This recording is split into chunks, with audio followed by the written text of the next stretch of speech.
Not since the Olympic Games in 1980 has Moscow closed its streets for a major sporting event. Now, 28 years later, the streets will be filled with cheering crowds once again. But this time, they're here to welcome F1 cars to Red Square for the Moscow City racing event, organised by Rotterdam Racing. 1 year ago we started with this project, and it was, we never believed that we could get all the permissions from the Moscow government, from the Kremlin administration, from the presidential administration.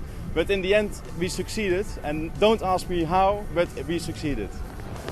As always, Formula One brings glamour and, of course, racing drivers.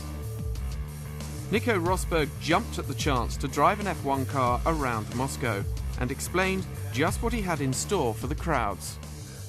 First of all, some speed from this Formula One car. It depends also how bumpy it is, how fast I can go. I'm not sure yet.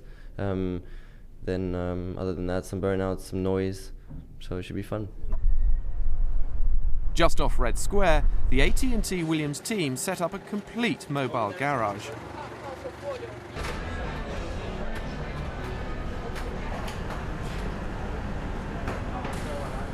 Will the crowds be ready for the violence and the sheer speed of a modern F1 racer? If you see the cars going 2 meters in front of you at 250, I think it looks pretty scary. As the final preparations were completed, it was time to find out, as Nico Rosberg drove out onto the Moscow streets and into the history books.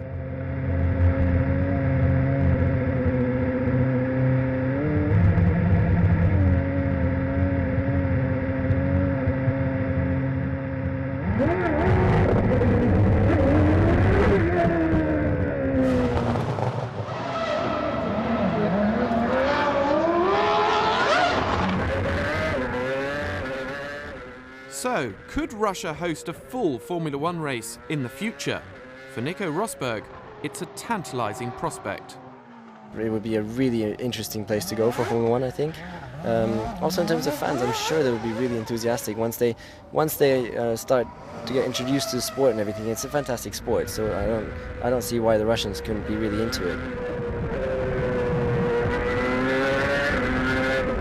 It is very special for the Russian people to really experience Formula One in their main city, and then also on a track that is really around the Kremlin. So this is really unique.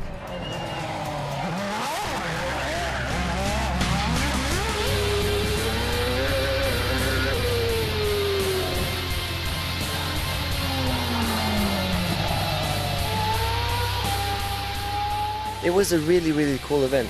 Driving with an F1 car just around the Kremlin was just amazing, and there was a lot of people also to come and watch, because I think it was the first time the Russians got F1 so near to really experience it, and I really gave it my best around that track. I was going for it, and it was really enjoyable.